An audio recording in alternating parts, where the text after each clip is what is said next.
Hello student, आज हम अपने फिजिक्स में chapter number 3 law of motion start करने जा रहे हैं। तो हम ये जान लेते हैं कि मोशन अगर कोई ऑब्जेक्ट कर रहा है यानी उसकी पोजीशन में चेंजेस हो रहा है तो उसकी पोजीशन में चेंज करने के लिए कौन सा फैक्टर रिस्पॉन्सिबल है। तो ये वो जो फैक्टर है वो है फोर्स। तो सबसे पहले हम जान लेते हैं फोर्स क्या है, फोर्स की डेफिनेशन क्या है। तो फोर्स की डेफिनेशन है, फोर्स क्या होता है, a physical quantity which changes or tends to change a body's state of rest or motion. किसी भी बॉडी की दो स्टेट पॉसिबल है, या तो वो रेस्ट पे होगा या तो वो कांस्टेंट स्पीड से मोशन कर रहा होगा। तो अगर कोई बॉडी रेस्ट पर है तो उसकी पोजीशन में चेंज जो लाएगा वो उसके लिए रिस्पॉन्सिबल कौन है, तो फोर्स रिस्पॉन्सिबल है। या तो कोई बॉडी मोशन में है तो उसकी पोजीशन में जो चेंज लाएगा उसमें भी फोर्स रिस्पॉन्सिबल रहेगा। तो ये डेफिनेशन ये काफ़ी इंपॉर्टेंट है, आप लिख सकते हैं, इसको नोट्स बना सकते हैं इसके लिए। तो आगे हम देखेंगे कि नेक्स्ट जो डाउट रहेगा वो है कि how force act on a body, किसी भी बॉडी पर जो फोर्स है वो कैसे एक्ट करेगा। ठीक है, तो हमने यहाँ पे क्या किया, एक सरफेस है, इस पे सरफेस पे एक ब्लॉक रखा हुआ है, एम मास का ब्लॉक रखा हुआ है और इस पे इस तरह से एक फोर्स लग रहा है। हम सब जानते हैं फोर्स कैसा है, क्वांटिटी, ये स्केलर है, वेक्टर, वेक्टर क्वांटिटी हम ये वेक्टर में पढ़ चुके हैं। तो ये जो फोर्स इस तरह से इस बॉडी पे लग रहा है, तो इस फोर्स जो कांटेक्ट हो रहा है इस बॉडी के साथ, इस कांटेक्ट पॉइंट को नाम दिया जाता है point of application of force. इस जो कांटेक्ट पॉइंट है इसको नाम क्या दिया गया, point of application of force. और अगर हम जिस डायरेक्शन में फोर्स लग रहा है उसी लाइन को अगर हम आगे एक्सटेंड करें, ये तो इमेजिनरी लाइन है ये, तो इस लाइन को कहा जाएगा line of action of force. तो इस तरह से जो फोर्स है वो किसी बॉडी पर एक्ट करता है। ठीक है, अब हम जान लेते हैं कि इसकी एसआई यूनिट क्या है। तो एसआई यूनिट क्या है फोर्स की, तो वो है न्यूटन, इसको कैपिटल एन से रिप्रेजेंट किया जाता है, वो जो कि इक्वल होगा 1 kg इंटू 1 मीटर पर सेकेंड स्क्वायर। ओके, और सीजीएस यूनिट का में जो इसकी यूनिट है वो फोर्स की यूनिट जो है वो डायन है। डायन को क्या लिखा जाता है, 1 gram into 1 centimetre per second square. ये क्या है, ये इसकी यूनिट्स हैं। F equal to M A से आ जाएगा, F equal to M A से एफ एम क्या है, मास है, तो ऐसा यूनिट में हम मास को किलोग्राम में कंसीडर करते हैं और जो एक्सेलरेशन है उसकी यूनिट होगी मीटर पर सेकेंड स्क्वायर। सेम यहाँ पे सीजीएस में मास की यूनिट ग्राम है और acceleration centimetre per second square, क्योंकि सीजीएस है सेंटीग्राम, सेंटीमीटर, ग्राम, सेकेंड। ओके, तो यहाँ पे जो इंपॉर्टेंट एक रिजल्ट है जो कि एसआई यूनिट और सीजीएस यूनिट फोर्स की जो यूनिट है उनके बीच में रिलेशन, तो रिलेशन आपके सामने लिखा हुआ है 1 newton is equal to 10⁻⁵ dyne. तो ये काफी इंपॉर्टेंट रिजल्ट है जिसको आप याद रखें। फोर्स क्या है, व्हाट इज फोर्स। हम देख लेते हैं कि फोर्स को किन दो कैटेगरी में डिवाइड किया जा सकता है। तो जितने भी फोर्सेस उनको मेनली दो कैटेगरी में डिवाइड किया जा सकता है, या तो वो कॉन्टैक्ट फोर्स की कैटेगरी में होगा या तो वो नॉन कॉन्टैक्ट फोर्स की कैटेगरी में होगा। तो पहले पढ़ लेते हैं हम कॉन्टैक्ट फोर्स।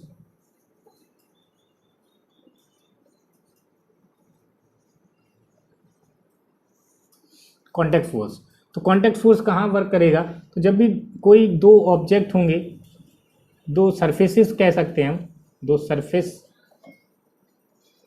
के बीच में जो फोर्स लगेगा, फोर्स बिटवीन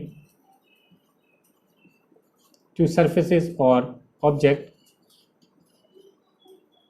ठीक है, तो वहाँ पे कॉन्टैक्ट फोर्स होगा। तो दो सरफेस होंगी तो इसका मतलब है एक जो सरफेस होगी वाई विच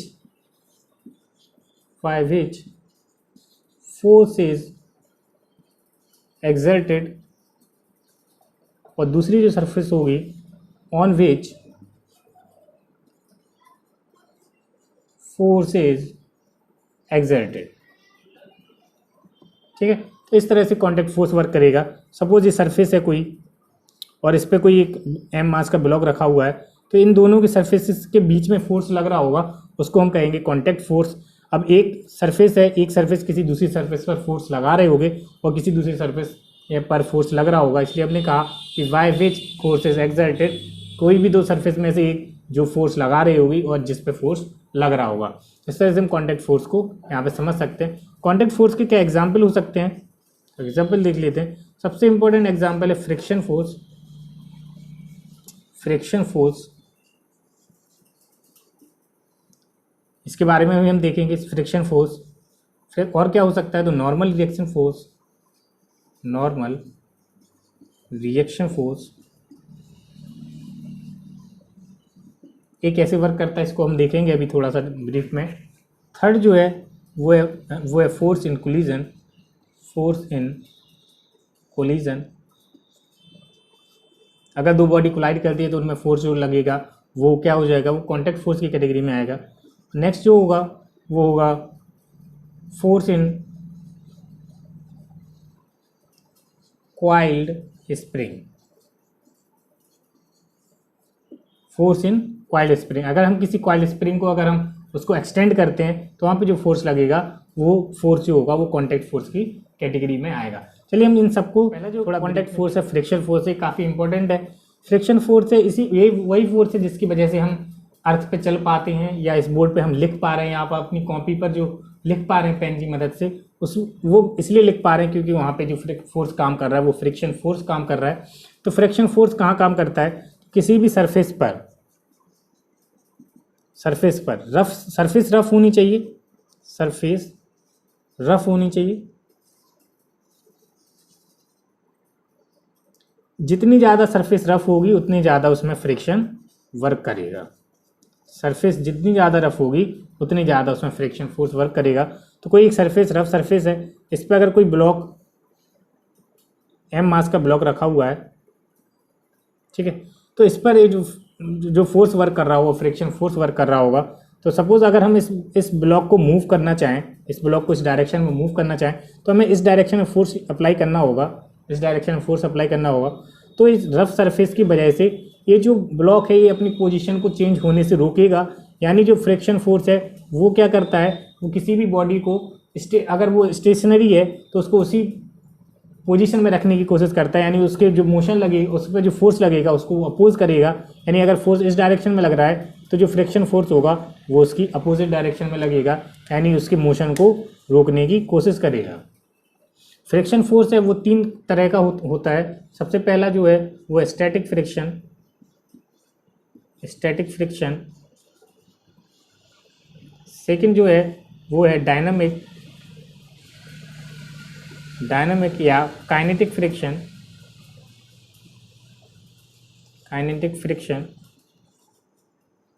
और थर्ड वन जो है वो है रोलिंग फ्रिक्शन।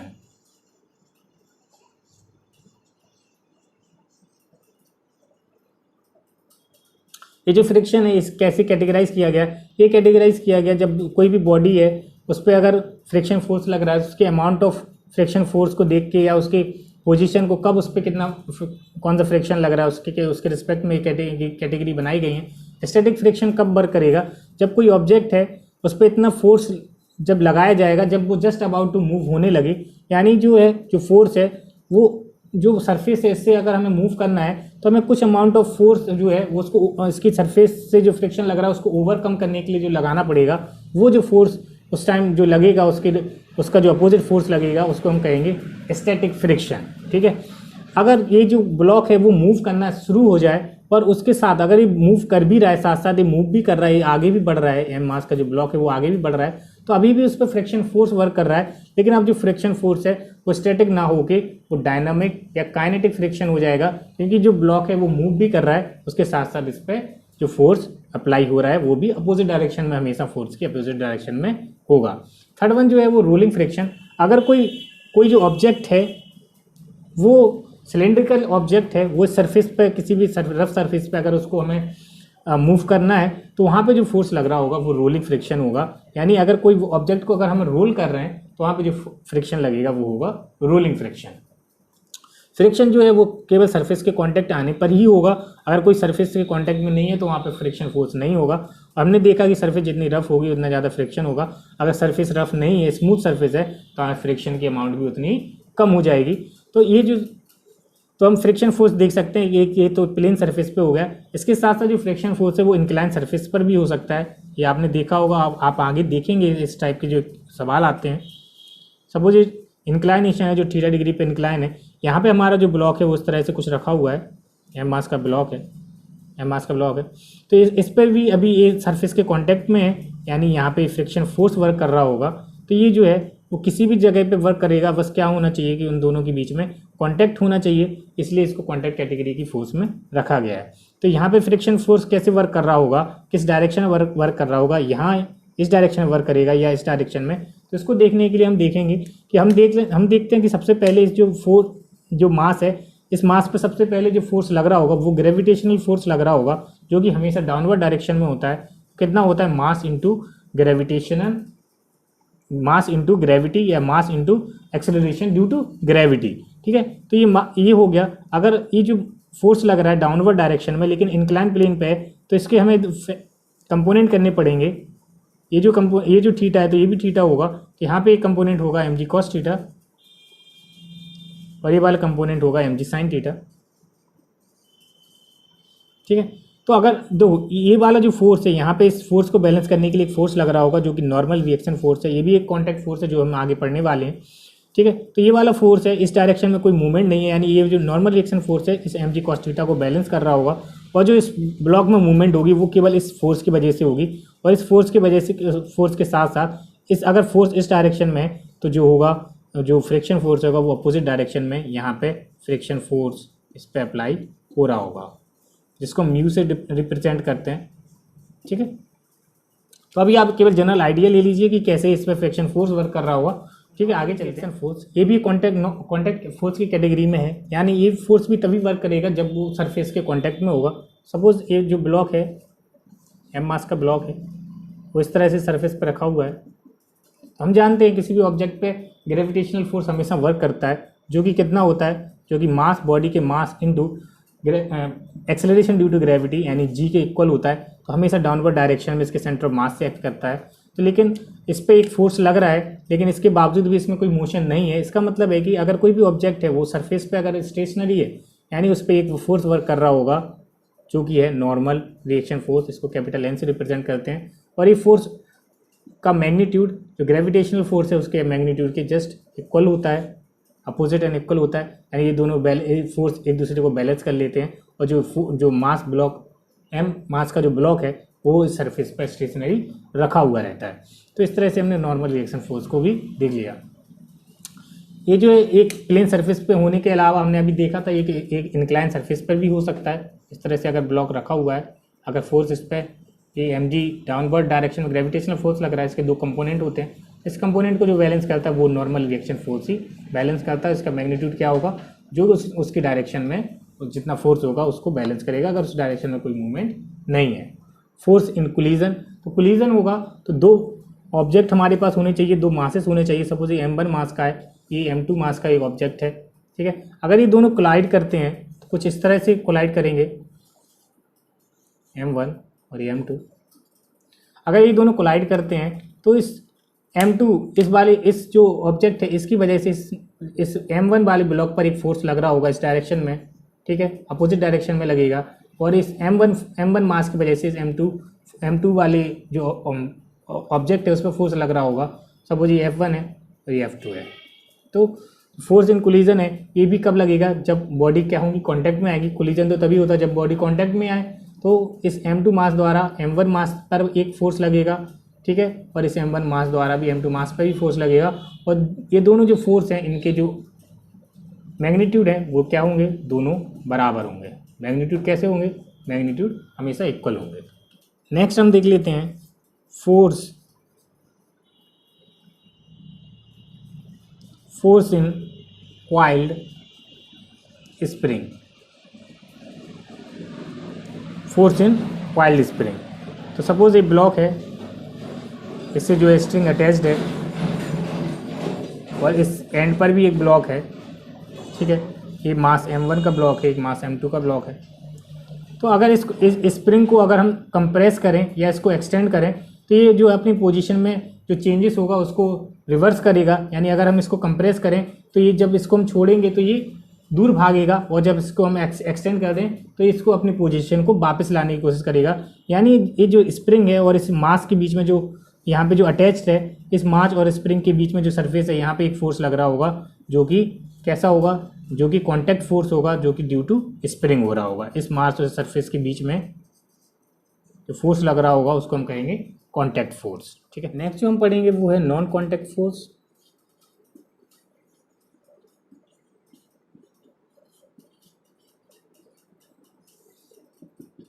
इस कैटेगरी फोर्स में जो कांटेक्ट है, फिजिकल कांटेक्ट ऑब्जेक्ट्स के बीच में, वो होना जरूरी नहीं है। यहाँ पे जो फोर्स एक्ट करेगा वो थ्रू स्पेस बिटवीन देम, ऐसे ही वर्क करेगा। तो इसको अच्छे से समझने के लिए हम इसके एग्जांपल देख लेते हैं, इसमें कौन कौन से फोर्सेस आते हैं। तो सबसे पहले आता है जो कि है ग्रेविटेशनल फोर्स। ग्रेविटेशनल फोर्स, तो किसी भी ऑब्जेक्ट पर ग्रेविटेशनल फोर्स वर्क कर सकता है, चाहे वो सरफेस पर हो चाहे वो ना हो, ठीक है। Gravitational force. सेकंड जो है वो है इलेक्ट्रोस्टैटिक फोर्स।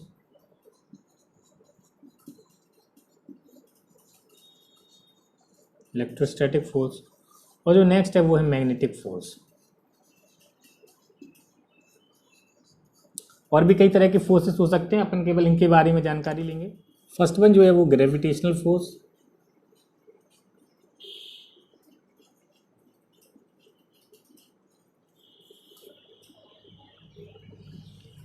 तो ग्रेविटेशनल फोर्स लगता है due to gravity. Gravitational force क्यों लगता है? तो ड्यू टू ग्रेविटी,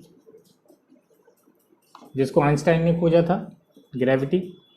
तो कोई भी ऑब्जेक्ट है अगर वो सरफेस पे रखा हुआ है तब भी उस पर एक फोर्स काम कर रहा होगा, जो कि होता है mass into acceleration due to gravity, यानी ग्रेविटेशनल फोर्स वर्क कर रहा होगा।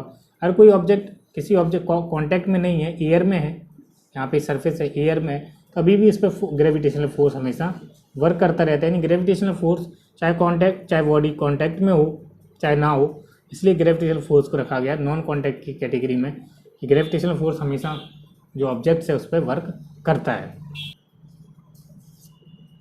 सेकंड जो है वो है इलेक्ट्रोस्टैटिक फोर्स।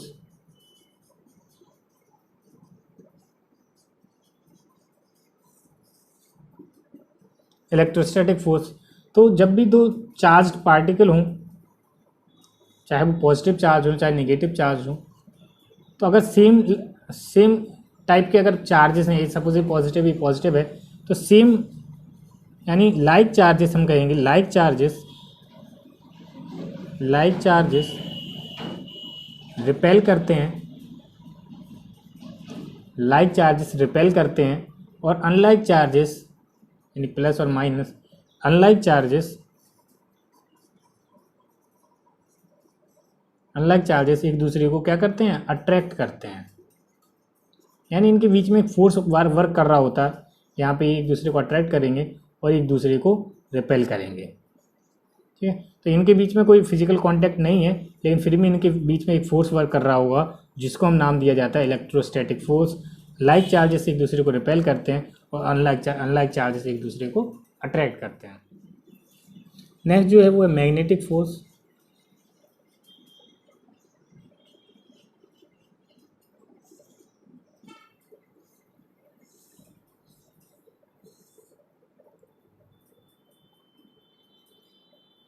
ये मैग्नेट है, ये नॉर्थ पोल है, ये साउथ पोल है।